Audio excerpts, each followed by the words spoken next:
Третиот циклус саеми за вработување кој го организира Агенцијата за вработување во Македонија го завршува својот патувачки караван со денешниот саем во Струмица. Струмица имаше уште еден успешен саем за вработување.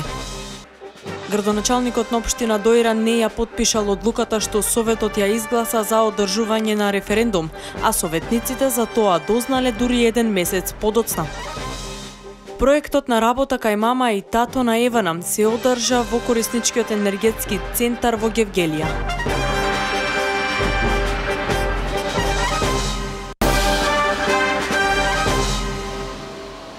Дневник на телеканал А1, почитувани гледачи, добре дојдовте. Започнуваме. Владата на Република Македонија, која што се наоѓа на југоистокот на Европа, изгледа е подготвена да го реши спорот за името кој се влече 20 години, пишува германскиот весник Tages-Zeitung во своето денешно онлайн издание. Владата на Република Македонија, која што се наоѓа на југоистокот на Европа, изгледа е подготвена да го реши спорот за името кој се влече 20 години, пишува германскиот весник Tages-Zeitung во своето денешно онлайн издание. Според весникот, суштината на спорот е дали Македонија може да се нарекува себе си Македонија, затоа што Грција го негира ова. Владата во Атина ги блокираше сите обиди оваа поранешна Југословенска република да стане членка на Европската унија и НАТО. Грција се плаши дека земјата со име Македонија ќе бара територија од северната грчка провинција Македонија, пишува весникот, според кој поранешниот премиер Никола Груевски дотурил масло на огнот кога во рамки на проектот Скопје 2014 година поставил споменик на македонскиот крал и грчки национален херој Александар II. Вчера во Брисел македонскиот министер за надворешни работи Никола Димитров започна нов обид неговата земја да стане членка на Европската унија. Во среда тој сака да се сретне со грчки владини представници и да понуди добро соседство. Грчката левичарска влада на Сириза гледа причини за оптимизам, затоа што националистичките кругови околу Груевски ја загубија моќта во Скопје, смета весникот. Авторот на текстот пишува дека постои и друг предлог како Горна Македонија, но грчките представници предупредуваат на преголемо збрзување при решение на спорот. А Димитров се надева дека во текот на следните месеци страните би можеле да се договорат.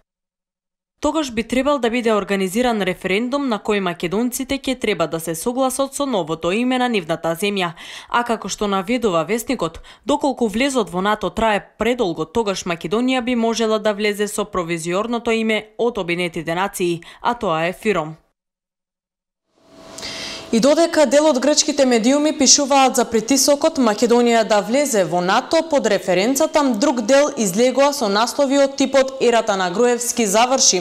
ФИРОМ го менува името, информирајќи дека новата влада е подготвена за промена на името со цел влез во НАТО. Како што јавува дописникот на Нет Прес од Атина, освен грчката власт, позицијата дека без промена на уставното име нема да станеме дел од НАТО и Европската унија ја поддржа и на најпопуларната грчка опозицијска партија Нова демократија. Солунскиот весник Македонија пак информира дека грчкото министерство за надворешни работи веќе прави стратегија во однос на евентуалниот притисок нашата земја да влезе во НАТО под времената референца. Весникот пишува и дека според искусни дипломатски извори, проблемот со Скопје не бил само во однос на името, туку и во однос на наводната иредентистичка политика која што досега се водела.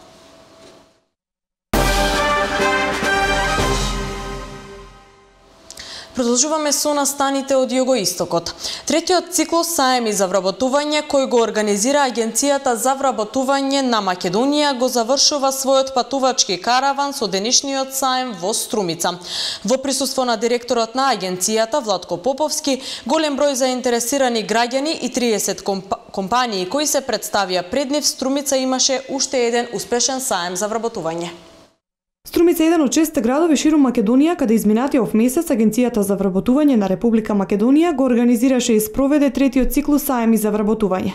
Денес сите заинтересирани струмичани, но и граѓаните од регионот имаа можност да дојдат во фоајето на Центарот за култура Антон Панов и да се запознаат со работните позиции кои моментално им стојат на располагање, за условите кои ги нудат компаниите за работа, обука или пракса и кои се најбарани професии на пазарот на труд во југоисточниот регион.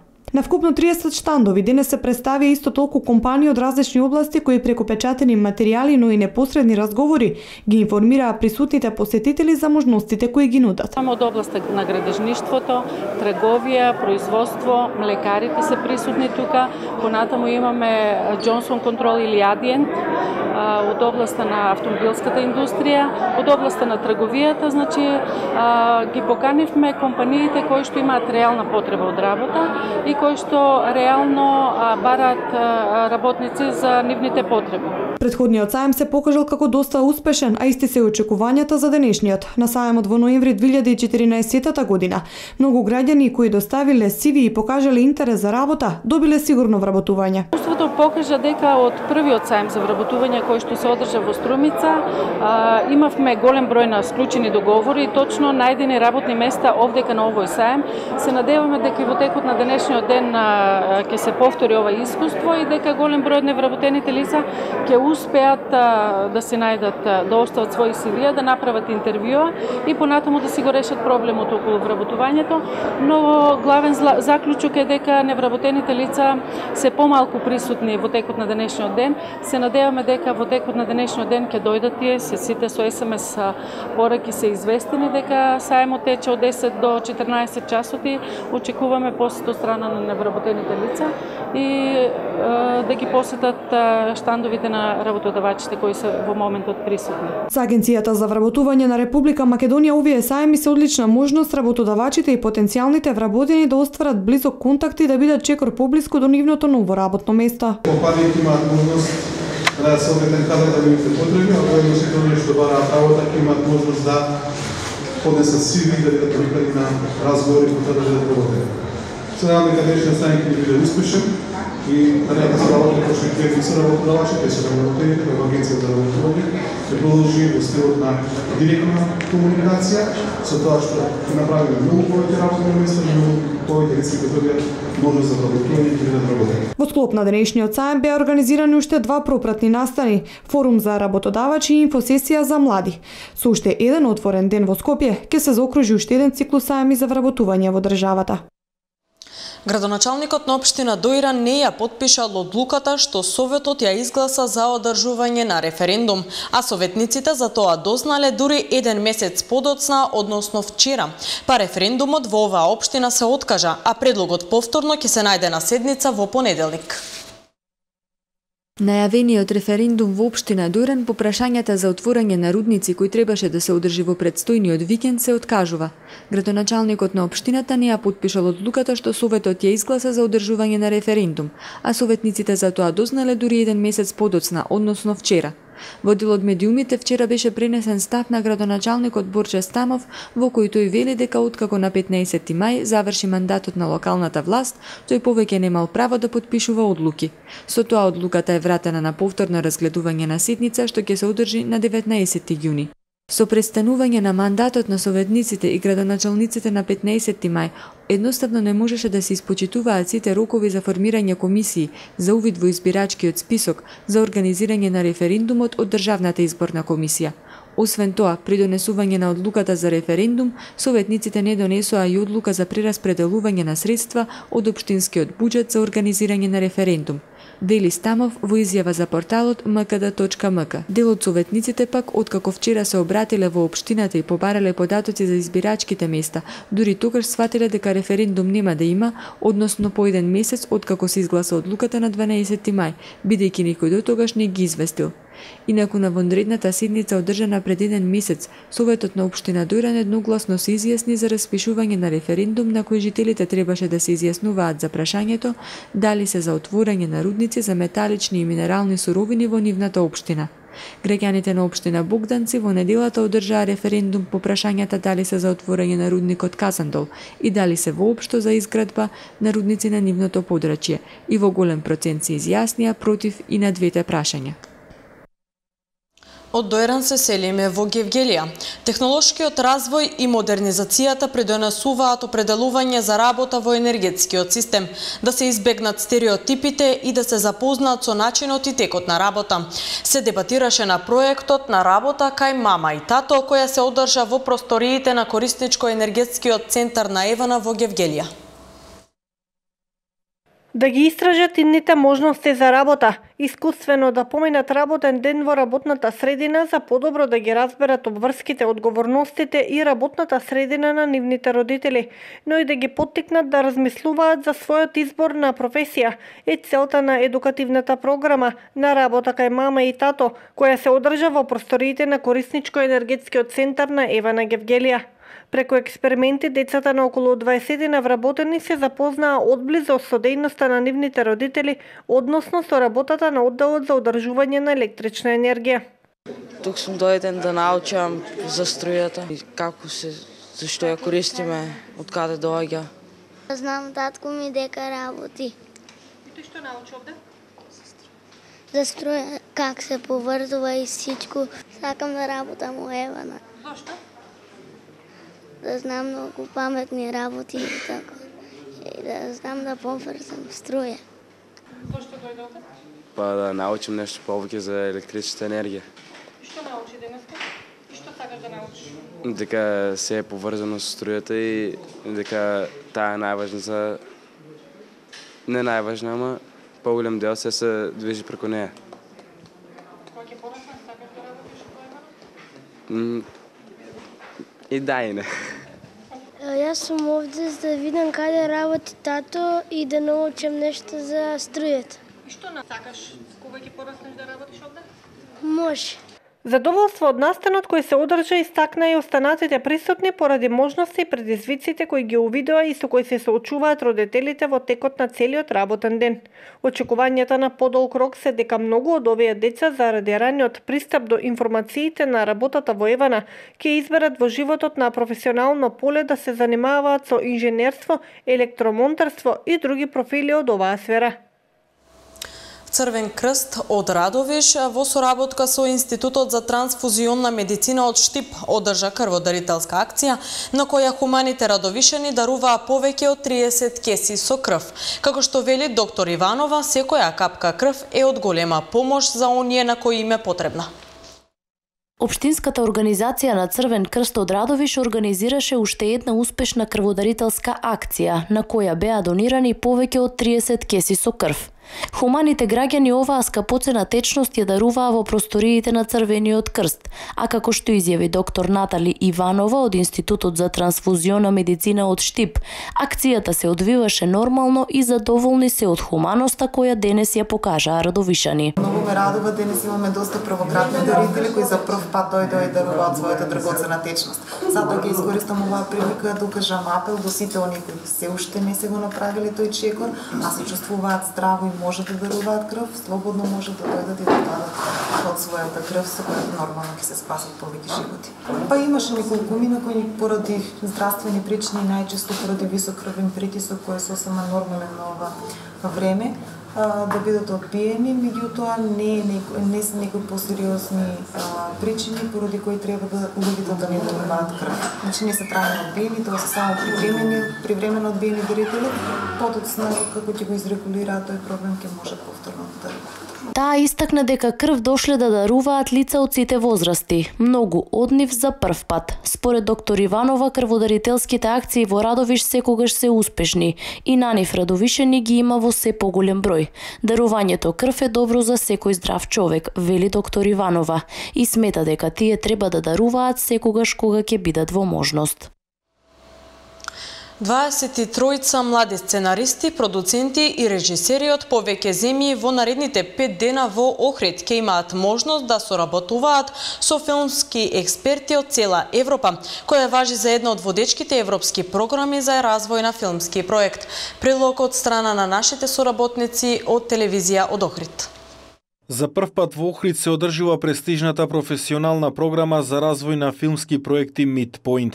23 млади сценаристи, продуценти и режисери од повеќе земји во наредните денови ќе имаат можност да соработуваат со филмски експерти од цела Европа, но и да разработуваат проекти во круцијалната фаза на развој на самите идеи, кога се уште може да се доработи на креативниот и сеопфатниот дел на самите проекти. На овој воркшоп е конципиран на начин... Работата, принципот на работа во текот на овој воркшоп е да има индивидуални сесии на учесниците и работа на нивните конкретни сценарии, каде што тие добиваат инструкции во однос на сите сегменти од развојот, како на креативните аспекти, така и на оној финансиски и продуцијски дел од развојот на проектите.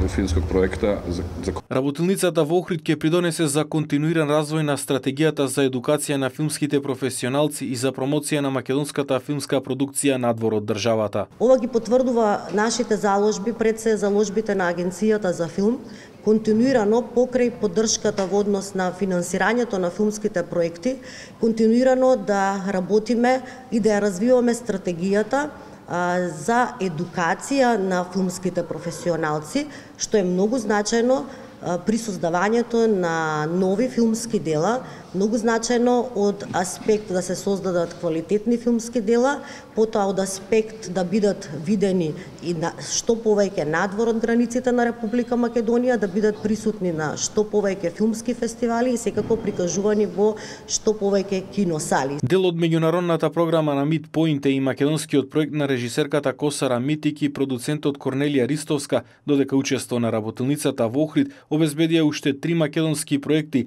и тоа Изгубениот син на пашата на Сенат Абдули и Газмент и Заири, Лето со Силвија на Андреј Волкашин и Јелена Станишева и Снежана на крајот умира на Христијан Ристевски и Симеон Дамевски. Работилницата во Охрид е прва од двете предвидени за оваа година. Следната ќе се одржи во октомври во Прага, каде на младите филмски работници ќе им се придружат и експерти од други области, со што ќе биде заокружена оваа генерација режисери и сценаристи.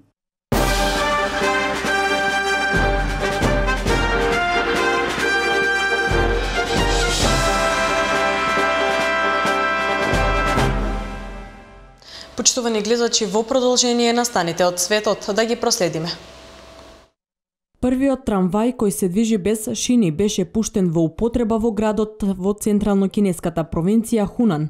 Возот е долг 32 метри и висок 3,4 метри. Може да прими 307 патници и се движи со брзина од 70 км на час. Наместо по шини, трамвајот се движи по бели линии на патот кои ги контролираат сензори. Трамвајот користи гуми, а возењето е слично како со автобус. Литиум-титаниумските батерии овозможуваат возење од 25 км по само 10 минути полнење. Демонстранти фрлаа молотови коктели кон влезот на зградата на Врховниот суд во главниот град на Венецуела. Фотографии и видеоснимки од немирите за време на протестите во Каракас се објавени на социјалната мрежа Twitter. На нив може да се забележи дека првиот кат на судот е во пламен.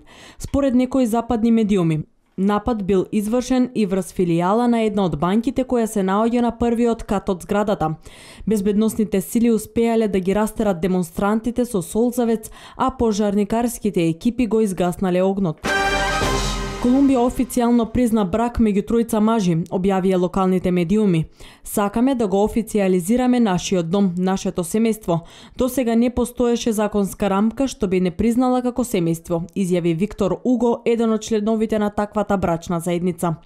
Уго и неговите двајца партнери добија официјален статус брак меѓу три лица. Во Колумбија од 2016 година е дозволен хомосексуален брак. Портпарол на Исламската држава повика следбеници на таа терористичка групација да организираат напади во САД, Европа, Русија, Австралија, Ирак, Сирија, Иран и на Филипини за време на исламскиот свет месец Рамазан, што почна во крајот на мај. Западни медиуми јавуваат дека не може да се потврди автентичноста на аудиопораката на портпаролот на Исламската држава Абул Хасан Ал-Мухари, што е испратена преку кодирана апликација за испраќање пораки, но гласот е ист како и во претходната порака за која се претпоставува дека е на портпаролот. Лавови на Мосул, Рака и Тал Афар, нека Бог ги допре овие чисти раце и свети лица. Против одбиените и отпадниците борете се со силата на еден човек, се вели во пораката. И уште една информација за ова издание на Дневникот на телеканал А1, а тоа е да видиме какво време не очекува од утре. Променливо и нестабилно време со локални врнежи од дожд, со променлив интензитет и проследени со грмежи се најавуваат од утре попладне. Утре доцна попладне и во вечерните часови на повеќе места ќе биде нестабилно со пороен дожд и грмежи, особено на западот од земјава, а локално се очекува процесите да бидат поинтензивни. Повремени врнежи ќе има и во текот на ноќта, како и во четврток предпладне, а преку денот облачноста ќе се намалува. Позначителен влажен бран се очекува и во сабота попладне, за време на викендот ќе дува заселен северен ветер и ќе има значително намалување на дневната температура. Почитувани гледачи, ова беше се за ова издание на Дневникот на телеканал А1. Јас ви благодарам на вниманието со кое не следевте. Пријатно од мене.